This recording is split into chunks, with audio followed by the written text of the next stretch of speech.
Hello, everyone. Good morning. It's a pleasure to be here, and it's also a pleasure to moderate this panel with my special guests. So, when we can have our photos here, well, let me call you Ondrej Spala, please join us. Okay, just have a seat there. António Guerreiro.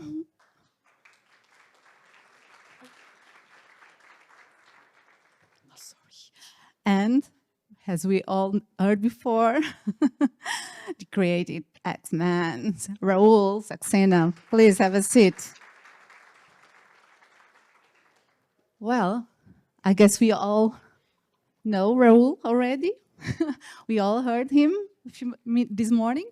We have Ondrej Spala. He's an entrepreneur and director at ICE Kirkenes in the Nordic Arctic, correct? And at least we have our dear António Guerreiro from Algarve Evolution, who connects the talent and startups here in the Algarve. So let's start our first round of questions. Considering your experience, what's the most significant advantage your organization has gained in a cross-border partnership? Ondrej, would you like to start and tell us about the Arctic region? Yeah, thanks. It's great to be here in the very south of Europe, coming from the very north of Europe. I think it's very simple. The best thing we can get from these collaborations, and it might sound quite rough, it's money, because money enables us to create action and to achieve results. We, of course, get access to new knowledge.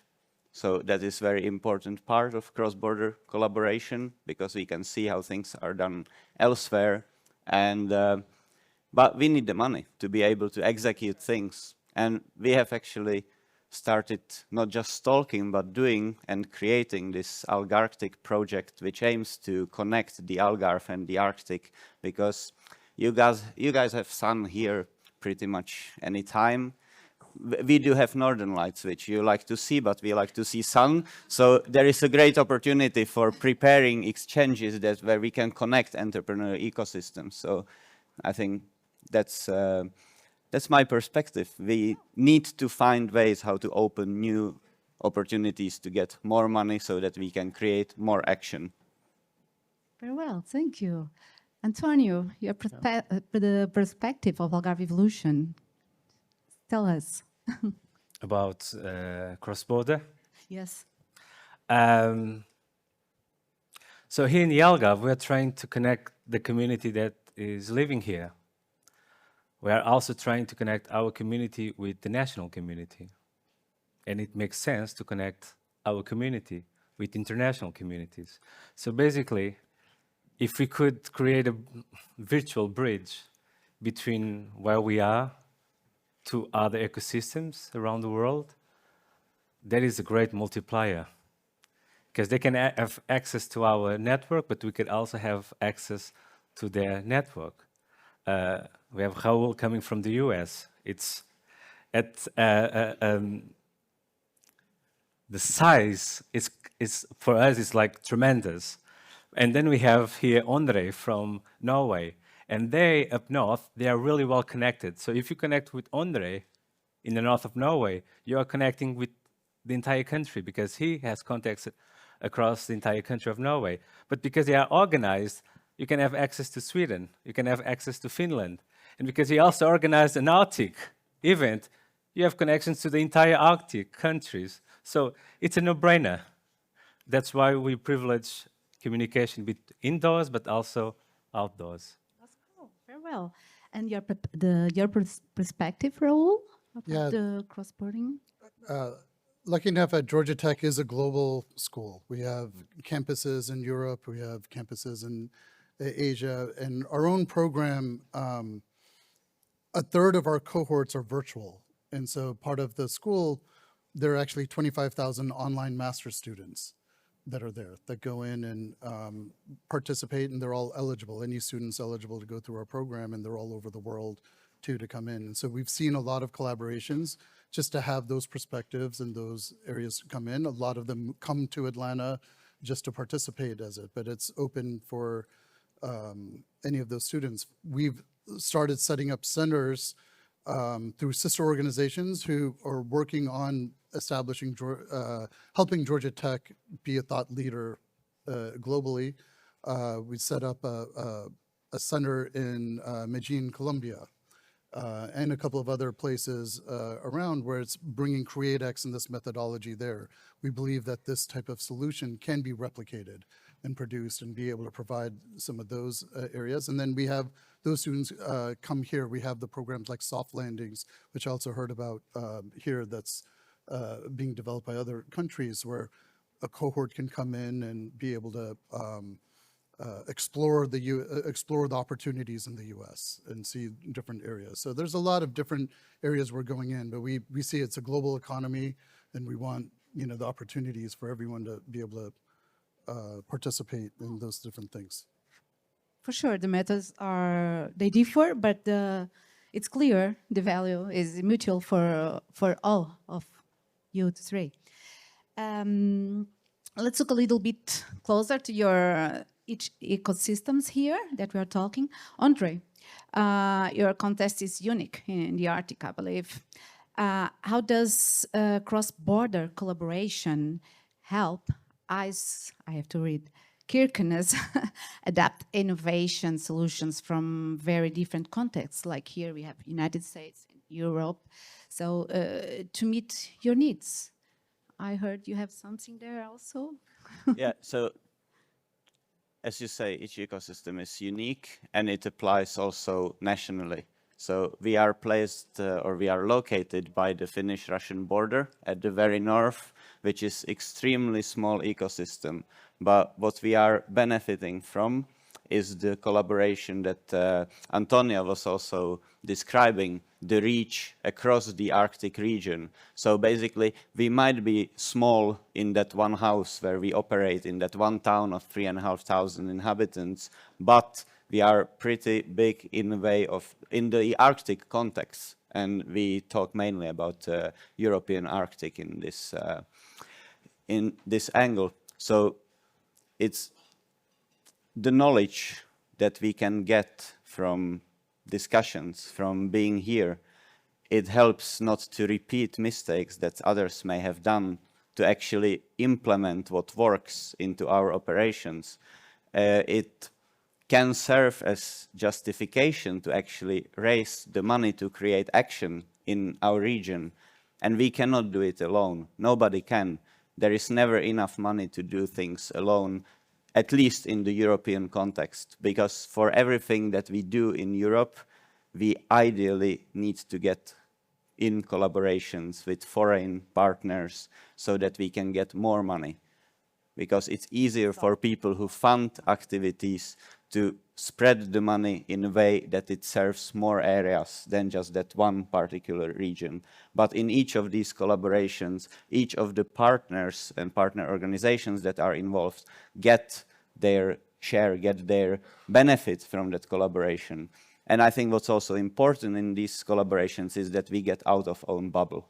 So we go and we see what is happening elsewhere, because being only focused in our one local region, it kind of blinds our sight towards the future. So, yeah. Very well. Rahul, how does international collaboration, such as the Bridges Algarve Evolution, is building, accelerate the startup launch process and expose talent to a truly global mindset since day one? How do we do that? I think any sort of collaboration, of course, is going to be net positive. I think we've seen coming in the different markets. I mean, a lot of the ideas, if you take the golf idea, yesterday, golf AI for golf, there are golf courses in the US that if you take the brand of Algarve golf courses here, that gives credibility to a solution like that, they could bring it to the US and maybe that allows them to get a foothold and expand there. It's finding those types of assets, the strengths that are here, and seeing that, okay, can they leverage that and those things that go strong into the US and bring it over, and vice versa. Bringing our teams here to, I think everyone would enjoy the time and to work. And, for most of the entrepreneurs, they want to be focused on their projects and doing it. And maybe there's some distractions here, but it's not a bad place to focus of all the places than a small room. Okay, very well, thank you. Antonio, let's just connect the dots. What are the main points of synergy you have identified here between the Algarve ecosystem and the innovation models of our guests? And what is the most challenging obstacle when trying to make these cross-borders connections sweet? Do you have any example or any experience of that? Okay, 2 questions in one, yeah? Yes. I will repeat. First is about the connecting the dots, and then is the challenge of it. Between So I think two that guests. when we are trying to build something with different partners, we need to have common ground. And I believe that if we have a shared vision, something that can be so fundamental that no one can challenge, I think that's a great start. Who doesn't want to improve the well-being of the residents here in the Algarve? Who doesn't want to have a better life? Who doesn't want to receive more money at the end of the year or the end of the month? So who doesn't want to create more opportunities for everyone and for the next generation? No one can challenge this. This is so obvious. So I think that if we find a common ground, something that everyone shares, I think that's a great start. In terms of challenges, obstacles, and how to make this work, different entities, different agendas, right? Everyone moves in a different speed. That can be a challenge.